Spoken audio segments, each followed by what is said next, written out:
Well, shalom. May the peace of Yahuwah be multiplied unto you exceedingly.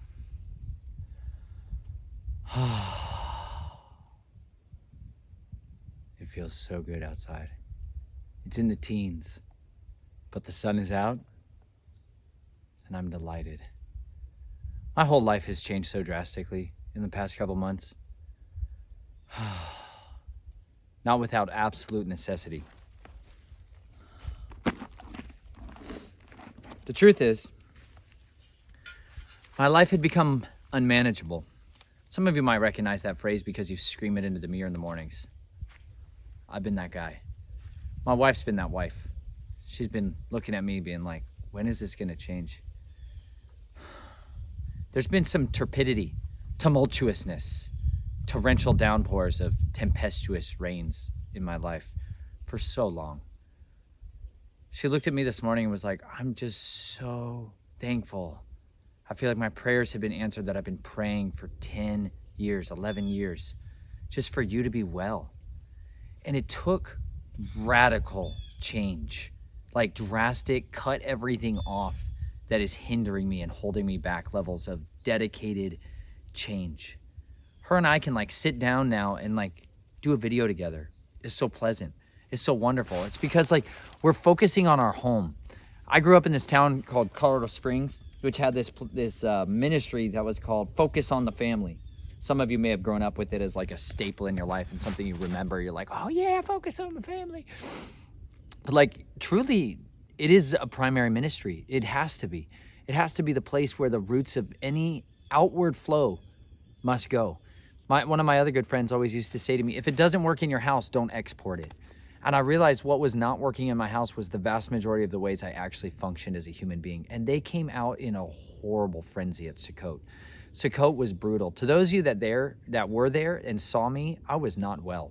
I was not well. I was run ragged on a level I've never been in my entire life. I'd gone stretched so thin, and then Sukkot started. You know what I mean? We had moved so many times and we had had so many people directly out our door, and we'd been stretching ourselves to try to minister to people so continually for so many months that by the time we actually got to Sukkot, we were exhausted. We're like baseline fried, completely smoked.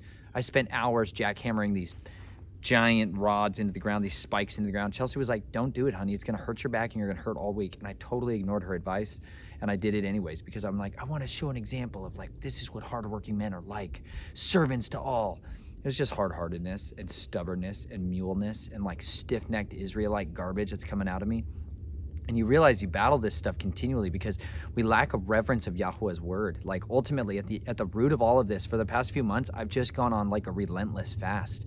Like not just like the kind where you don't eat food. I'm not talking about that kind of fast. I'm talking about the kind of fast where any type of things that I used to utilize for escapism, like all of the ways that I sought freedom from the internal emotion or turmoil of the things that I was like unresolved conflicts that were taking place in my life, I stopped. I literally just stopped, like 100% certainly, like not gonna allow it into my life, into my house, into my interactions with anything. Like stop teas, coffees, that like anything that might try to augment my internal emotion and physiological inner sense. Like I started really diligently studying the warfare that was going on in my mind because there was this root of double-mindedness that had taken such a hold on me for so long that I was filled with confusion.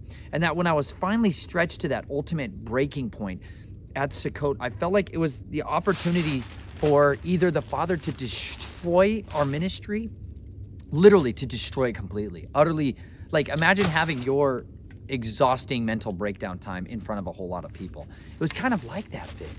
Like I lost grips with the way to function with a lot of other people around because I'd been around it for so long, and I'm just like, I came undone. And it's so painful. And I noticed though, that I think is literally what Sukkot is for.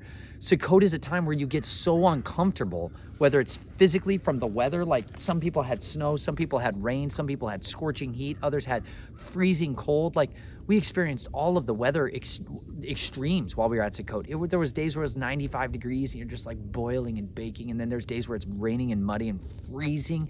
And like, it was extreme depressing that took place there, but it was so necessary. And I felt like it was an opportunity for me to literally go through all my sins being laid bare and systematically confessing my sins to other brothers that I could find healing for it. Like systematically rooting out wherever there was roots of bitterness, of strife, of envy, of jealousy, of greediness for gain, of haughtiness, of hatred, of lust, of anger and rage and wrathfulness. Like there was this systematic cleansing in my soul. And yet it was happening in a very public fashion, and it was brutal. It was brutal and so beautiful at the same time, because coming out of that, it allowed everything that there was remnant in me that had kind of borne fruit during that season was there. And it was like, now we could cull through the mess that was left behind, like the ruins, the rubble that was there, and pick through what is actually from Yahuwah's kingdom and what's not. And the truth is, what I found at the end of it was that I have been entrusted with this precious treasure, Segulah. All the rest of my life can get stripped away from me. Our ministry, our teachings, anything that we ever do, all of it could get stripped away. And at the end of the day, my wife was still devoted to me. My children are still my children. And like, I still have a covenant with my Father in heaven. And I can still pursue a relationship with him and a relationship with her and be in right standing between us. It was so critical that we go through those testing periods. And I know many of you right now watching this have experienced similar testings in this season of your life. And this is a time where the weather doesn't allow us maybe the gift of getting outside as readily and as ably as we used to be able to. And you can't just kind of go and escape to farming. Like, we're still down in this climate where it's cold. Like, we thought normally we go down south and we're like, we're free.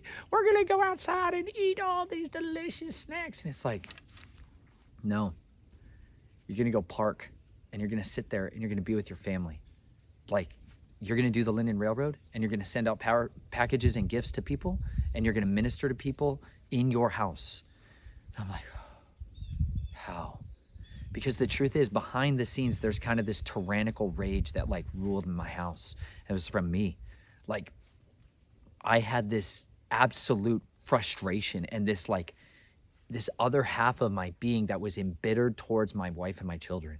And like, it was rooted in this flesh nature, and the true root of it was fear. The root of all of this was the sin of fear that had pervaded me and infected me when I was young. But the problem was, I kept cultivating that fear. I kept cultivating it, meaning I was supplying nutrients that it needed in order to survive. Does that make sense? Cultivation may not be a word that actually means anything to you. If you're somebody who does farming and cultivates lives with human beings or with plants, like, you understand what I'm talking about. But if not, I literally was finding the things fear needed to confirm itself. It's called a self-fulfilling prophecy. It's like you would find reasons to be like, oh, and it started really badly when we first went on the road, when my wife gave birth to Jubilee, or no, when she told me she was pregnant with Jubilee. And I remember being angry that I wouldn't get to have my healing time. Now we were just going to be taking care of Jubilee, or with Naomi, and Chelsea is pregnant. And I remember being bitter at that, and it festered from there.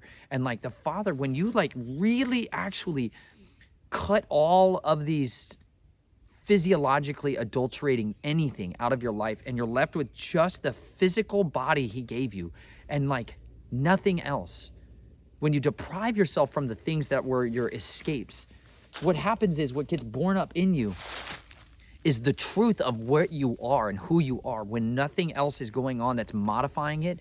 Like, I would drink coffee constantly as a means of like staying awake and getting like a burst of energy to like keep going.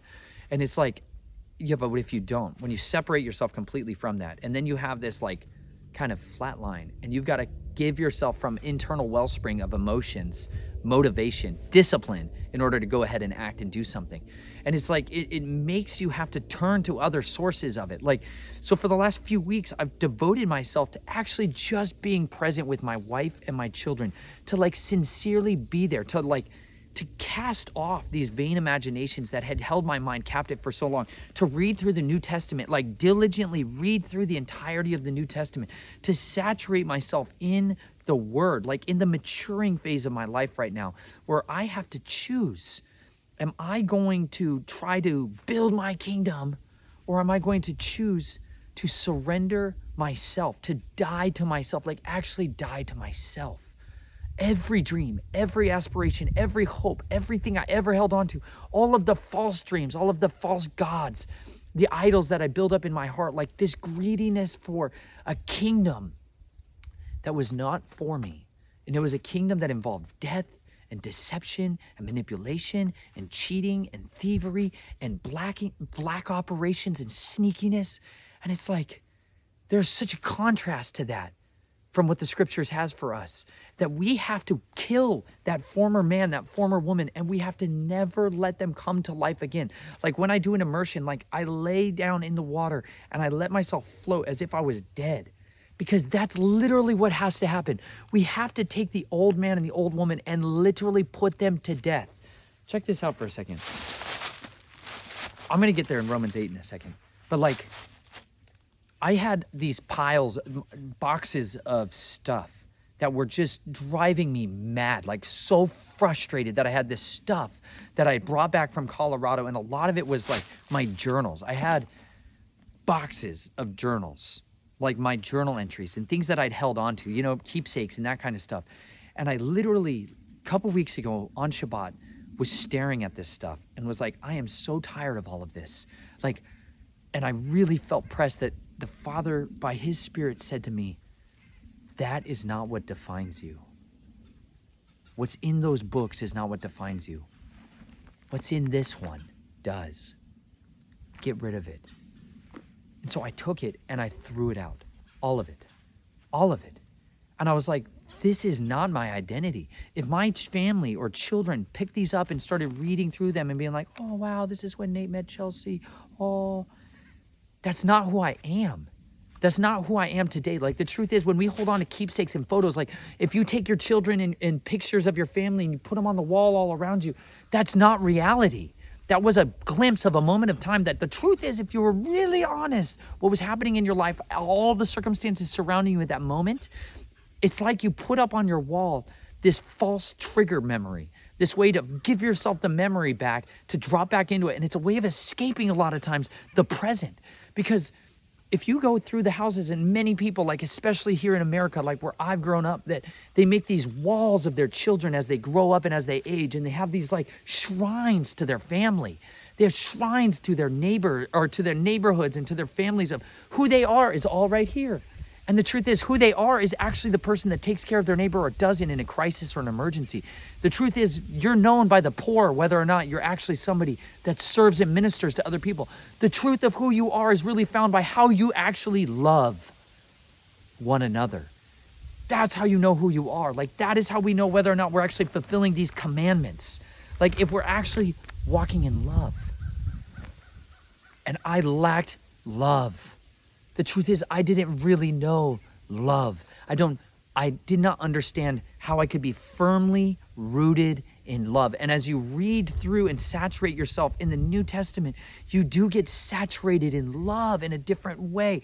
The way the Father loved us back in the times before Yeshua looked differently. And the way that it was modeled for us looked differently. And there's a reason for it, because there's two things that come to a relationship with Yahuwah.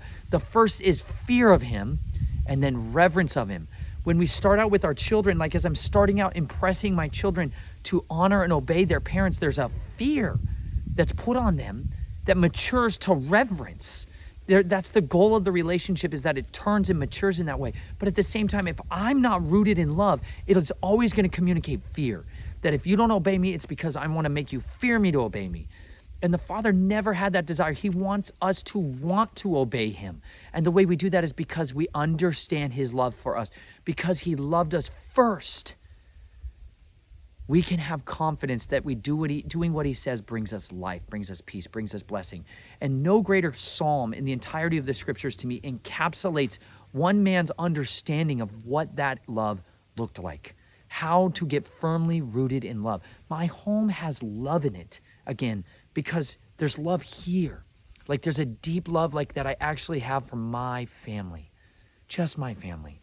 I know there's wonderful families and men and women and children all over this world who I do care about, But the truth is, if I can't be rooted in love for my family and for the lifestyle that he has given us, to not be craving these other lives, to not be craving some other version of a life that's not actually mine, to being filled with discontentment, if I can't be rich in contentment, I can't have the secret of Messiah abiding in me. There's one man who had this so deeply in his soul, and it flowed from his spirit into his soul. The soul is like your mind, your will, your emotions, your intellect, your desires, the middle kingdom between your body and your spirit. And your soul is where so much, and your body is where so much of the spiritual warfare is waged on us. And so much of this bleed through to the rest of our life, that if we have these roots of bitterness, literally bitterness dries up your bones. It physically propagates diseases in your life. And the way we combat that is by getting back to the foundations, getting back to the basics. This is Psalms 18. And if you haven't read it, it's copied twice in the scriptures, and you get it in 2 Samuel 22, which was always like my favorite. It was like when I needed to go to war, mentally, emotionally, and spiritually, these were the words I turned to. And David repeats it here. We get it in the Psalms, and we get it in the book of Samuel, because these words were iconically defining David's life when he was in the wilderness, when he was on the run, when he was a king, when he was not a king, when he was a commoner, when he was a child. Like, this is literally synopsis of how he cried and prayed to Yahuwah. So I'm going to read this for you guys. And I just want to thank you all for bearing with me. And for those of you that were at Sukkot, and those of you that have seen me at my wit's end, those of you that have read my story, who understand my life and my past, you've been gracious to me. Like, people showed me so much love, even in my messiness, because that's what we all hope for. Like, my wife has shown me so much love. Like, this word mercy in the scriptures means loving commitment. And she's loved me. She's loved me, even though I've been a wreck. She's loved me deeply. And Yahuwah has loved me through his people deeply. Thank you for those of you that have been so kind and so supportive for so long, so I can get to a place of maturing in love. Psalms 18. I love you, O Yahuwah, my strength. Yahuwah is my rock and my stronghold and my deliverer. My El is my rock. I take refuge in him. My shield and the horn of my deliverance, my high tower. I call upon Yahuwah, the one to be praised, and I am saved from my enemies. The cords of death surrounded me, and the floods of Belial made me afraid. The cords of Sheol were all around me. The snares of death were before me. In my distress, I called upon Yahuwah, and to my Elohim I cried. He heard my voice from his Hekal, and my cry went before him into his ears. And the earth shook and trembled. Even the foundations of the mountains were trembled, and they shook because he was wroth. Smoke went up from his nostrils and consuming fire from his mouth. Coals were kindled by it, and he bowed the heavens and came down. And thick darkness was under his feet, and he rode upon a cherub, and he flew. He flew upon the wings of the wind. He made darkness his covering around his booth.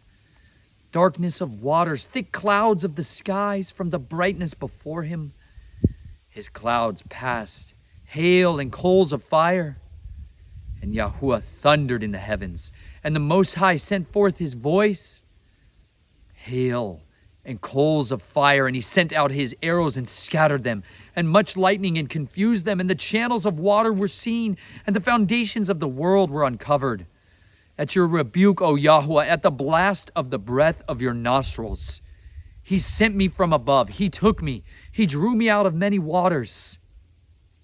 He delivered me from my strong enemy and from those hating me, for they were stronger than I. They confronted me in the day of my calamity, but Yahuwah was my support, and he brought me out into a large place. He delivered me, for he delighted in me. Yahuwah rewarded me according to my righteousness. According to the cleanness of my hands, he repaid me. For I have guarded the ways of Yahuwah, and have not acted wrongly against my Elohim.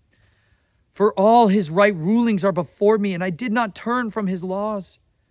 And I am perfect before him, and I guard myself from crookedness. And Yahuwah repays me according to my righteousness, according to the cleanness of my hands before his eyes. With the loving committed, you show yourself lovingly committed. With the perfect one, you show yourself perfect. With the clean, you show yourself clean. And with the crooked, you show yourself twisted. You save the afflicted people, but bring down those whose eyes are haughty. For you yourself light my lamp. Yahuwah my Elohim makes my darkness light. And with you I run against a band, and with my Elohim I leap over a wall. The El, his way is perfect. The word of Yahuwah is proven. He is a shield to all who take refuge in him. For who is Eloah besides Yahuwah? And who is a rock except our Elohim? It is El who girds me with strength and makes my way perfect, making my feet like the feet of a deer, and sets me on my high places, teaching my hands for battle, so that my arms shall bend a bow of bronze. You give me the shield of your deliverance, and your right hand supports me, and your lowliness makes me great. You enlarge my steps under me, and my feet shall not slip. I shall pursue my enemies and overtake them, and do not turn back till they are destroyed. I crush them, and they are unable to rise. They fall under my feet, and you gird me with strength for battle. Cause my adversaries to bow under me, and you have made my enemies turn their backs. As for those hating me, I cut them off. They cry, but no one is there to save. To Yahuwah, but he answers them not. And I beat them as dust before the wind. I empty them out like dirt in the streets. You deliver me from the strivings of the people. You set me at the head of the nations, and people I have not known serve me. As soon as they hear of me, they obey me. The foreigners submit to me. The foreigners fade away and come frightened from their strongholds. Yahuwah lives, and blessed is my rock, and exalted is the Elohim of my deliverance, the El who gives vengeance to me, and he humbles the peoples under me, my deliverer from my enemies. You lift me up from those who rise against me. You deliver me from a man of violence. Therefore I give thanks to you, O Yahuwah, among nations, and I sing praise to your name, making great the deliverance of his sovereign, and showing loving commitment to his anointed, to David and his seed forever. May these words be an encouragement to you. No matter what battles that you are going through, no matter what fierce loneliness you may feel, you must wage war in the mind. I have to put off all the former ways of waging a war physically. I literally have to put them to death, because there is no soldier that is needed for my family to know love. They need a father. They need a husband. They need peace. They need love. They don't need the man of madness. They need peace. They need a single-minded man who's firmly rooted in these words. Our families, our brothers, our sisters, our friends, they need men and women, sons and daughters of righteousness, who are rich in the reverence of fear of Yahuwah and rich in contentment. Like it says in 2 Timothy, or 1 Timothy. I haven't even persevered past the second one. Hold on. Listen to this. Let those who are servants under a yoke regard their own masters worthy of all respect, lest the name of Elohim and his teachings be blasphemed. And those who have believing masters, let them not disregard them because they are brothers, but rather serve them because they are believing and beloved ones. Those receiving of the good service in return, teach and urge these matters. If anyone teaches differently and does not agree to the sound words, those of our master, Yeshua Messiah, and to teachings which is according to reverence, he is puffed up, understanding none at all, but is sick about questionings and verbal battles which come from envy, strife, slander, wicked suspicions, worthless disputes of men of corrupt minds and deprived of the truth, who think that reverence is a means of gain. Withdraw from them. But reverence with contentment is great gain. For we brought nothing into the world, and it is impossible to take any out. When we have food and coverings, We shall be satisfied with these. But those wishing to be rich fall into trial and a snare, and into many foolish and injurious lusts, which plunge men into ruin and destruction. For the love of silver is a root of all kinds of evil, for which some, by longing for it, have strayed from the belief and pierced themselves through with many pains. But you, O man of Elohim, flee from all of this and pursue righteousness, reverence, belief, love, endurance, and meekness. Fight the good fight of the belief. Lay hold on to everlasting life, to which you were called and have confessed the good confession before many witnesses. We are supposed to fight for our belief and for love, for contentment, for meekness, for soundness of mind, for power, from the soundness of mind, not fear. Because if I seek to instill fear in others to get compliance, and then turn and say we need to extend compassion to others, I fall sin and fall prey to being the most dangerous kind of enemy to the words of Yahweh. At the end of the day, Yeshua did not spend his time exposing the very worst kinds of radical evil that we think of. The people that are doing dark occult physical rituals and darkness and sending demons. The open warfare of occultism and ritual magic.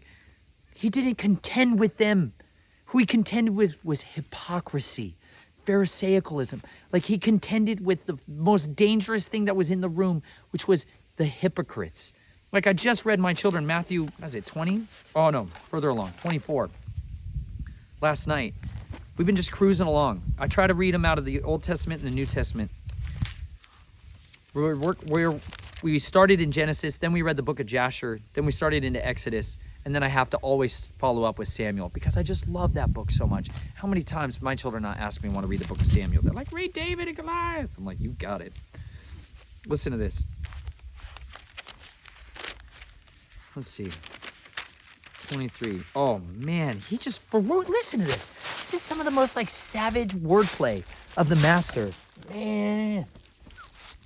It's a frosty. This is just his savage weaponry. Check this out, man. Listen. Then Yeshua spoke to the crowds and the taught ones, saying, the scribes and the Pharisees sit on the seat of Moshe. Therefore, whatever they say to you to guard, guard and do. But do not do according to their works, for they say and do not do. For they bind heavy burdens, hard to bear, and lay them on men's shoulders. But with their finger they do not wish to move them. And they do all their works to be seen by men, and make their tefillin wide, and lengthen their tzitzit of their garments. And they love the best place at feasts, and the best seat in the congregations, and the greetings in the marketplaces, and to be called by men, Rabbi, Rabbi. But you do not be called Rabbi, for one is your teacher, the Messiah, and you are all brothers. And do not call anyone on earth your father, for one is your Father, he who is in the heavens. Neither be called leaders, for one is your leader, the Messiah. But the greatest among you shall be your servant, and whoever exalts himself shall be humbled, and whoever humbles himself shall be exalted. But woe to you, scribes and Pharisees, hypocrites, because you shut up the rain of the heavens before men, for you do not go in, nor do you allow those who are entering to go in. Woe to you, scribes and Pharisees, hypocrites, because you eat up widows' houses and make a show, make long prayers. Because of this you shall receive greater judgment. Woe to you, scribes and Pharisees, hypocrites, because you go about the land and the sea to win one convert, and when he is won, you make him a son of Gehinnom, twofold worse than yourselves. Woe to you, blind guides, who say, whoever swears by the dwelling place, it does not matter. But whoever swears by the gold of the dwelling place is bound by oath. Fools, blind, for which is greater, the gold or the dwelling place that sets the gold apart? And whoever swears by the slaughter place, it does not matter. But whoever swears by the gift that is on it is bound by an oath. Fools and blind, for which is greater, the gift or the slaughter place that sets apart the gift? He then who swears by the slaughtering place swears by it, and by all that is upon it. And he who swears by the dwelling place swears by it, and him who is dwelling in it. And he who swears by the heavens swears by the throne of Elohim, and by him who is sitting on it. Woe to you, scribes and Pharisees, hypocrites, because you tithe the mint and the anise and the cumin, and have neglected the weightier matters of the Torah, the right ruling, and the compassion and the belief. These need to have been done without neglecting the others. Blind guides, straining out a gnat and swallowing a camel. Woe to you, scribes and Pharisees, hypocrites, because you clean the outside of the cup and the dish, but inside they are filled with plunder and unrighteousness. Blind Pharisee, first clean the inside of the cup and the dish, so that the outside then comes clean too. Woe to you, scribes and Pharisees, hypocrites, because you are like whitewashed tombs, which outwardly indeed look well, but inside are filled with dead men's bones and all uncleanness. So you too outwardly indeed appear righteous to men, but inside you are filled with hypocrisy and lawlessness. Woe to you, scribes and Pharisees, hypocrites, because you build the tombs of the prophets and decorates the monuments of the righteous, and say, if we had lived in the days of our fathers, we would not have taken part with them in the blood of the prophets. Thus you bear witness against yourselves that you are the son of those who murder the prophets, and you fill up the measure of your fathers. Serpents, brood of adders, how would you escape the judgment of Gehenna? Because of this, see, I send you prophets and wise men and scholars of Scripture. Some of them you shall kill and impale, and some of them you shall flog in your congregations and persecute from city to city, so that on you should come all the righteous blood shed on the earth, from the blood of the righteous Abel to the blood of Zechariah, son of Berechiah, whom you murdered between the dwelling place and the slaughter place. Truly I say to you, all this shall come upon this generation. Jerusalem, killing the prophets and stoning those who are sent to her. How often I wish to gather your children together the way a hen gathers her chickens under her wings, but you would not. See, your house is left to you laid waste. For I say to you, from now on you shall by no means see me until you say, blessed is he who is coming in the name of Yahuwah.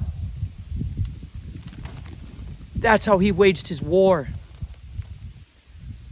I've had this dead man's bones rattling around inside of me. And it's a curse of legion. This double-mindedness. This demonic stronghold of confusion and double-mindedness. The reason I've struggled so many times in so many of the places I've lived, with so many of the relationships of the people that I have, is because of double-mindedness. And that's confusion. Wherever there's double-mindedness, there's confusion. And where that was, there's been confusion in my home. There's been strife. But in the last few weeks, I prayed a simple prayer with my wife to be like, listen, dissociative identity disorder, multiple personalities, this is double-mindedness. And if this perpetuates any longer in my life, it's going to continue to destroy me. Can I not be free to just be a single man and make me a simple father who lives in an RV and who does nothing else but raise my family in simplicity and in frugality and in meekness? Then that's what I need to be. And if he ever wants to raise me up out of that in any capacity, let him do it. But I can't seek to gain anything of this world for myself anymore, y'all. And I'm sorry to each and every one of you who I've sinned against in these regards, who I've sinned and transgressed in this through my double-mindedness, through my fierceness and my aggression, or my haughtiness and rage. Please forgive me. I seek to be a man of humility and confess these sins to you that I might find healing.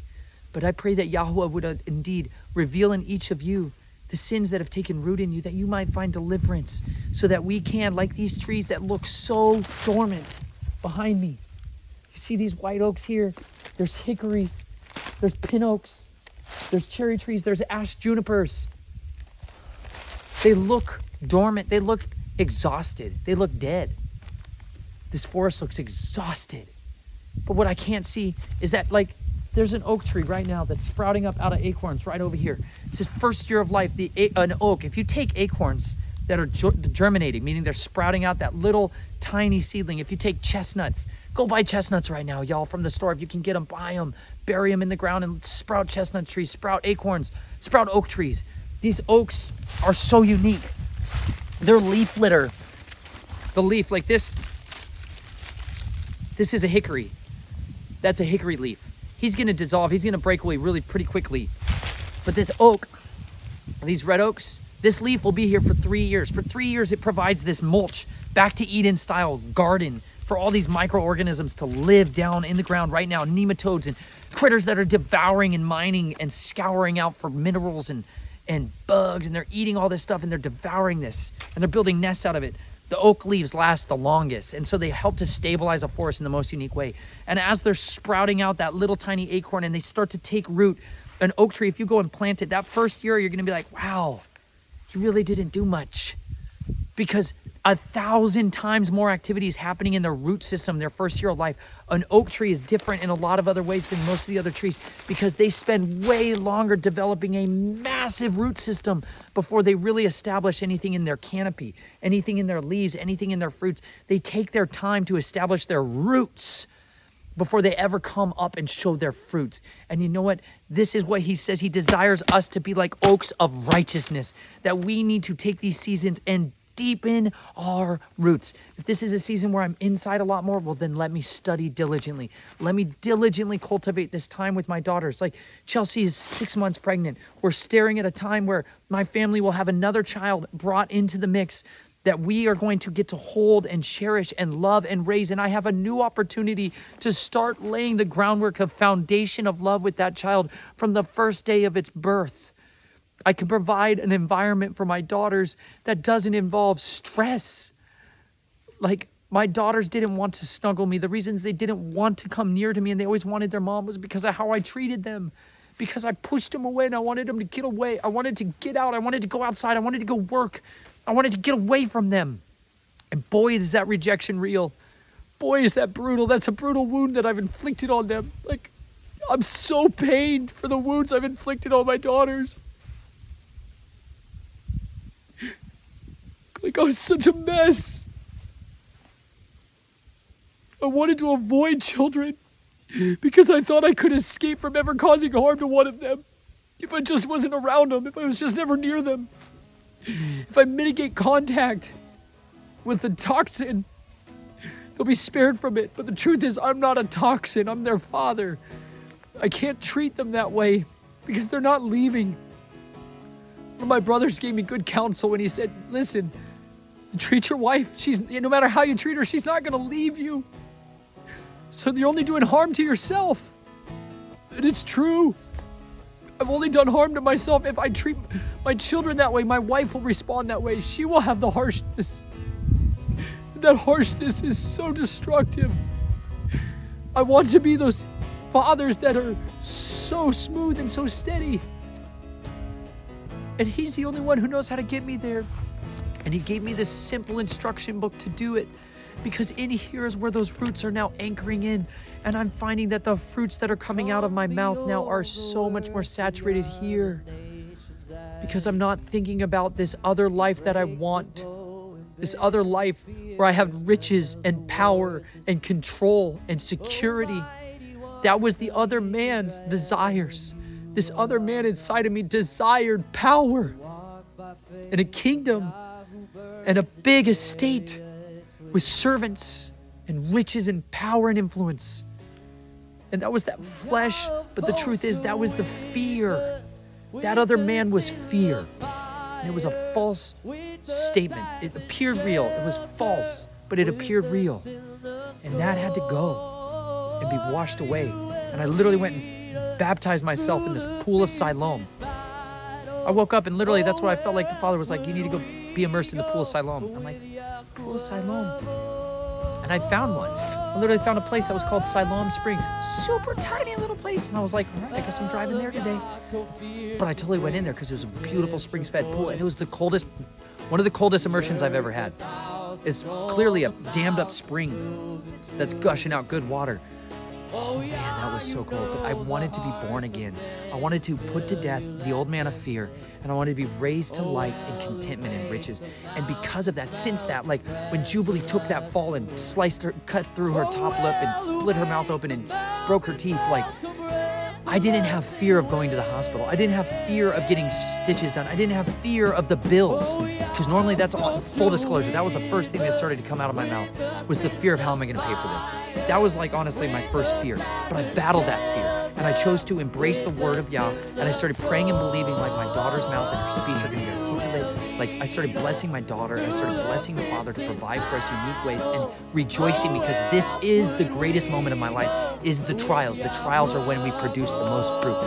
When those roots actually get tested, when those tree roots actually get tested is when the storm comes, when the tempest comes, when the ferocious hurricane tornado comes and blasts into this forest.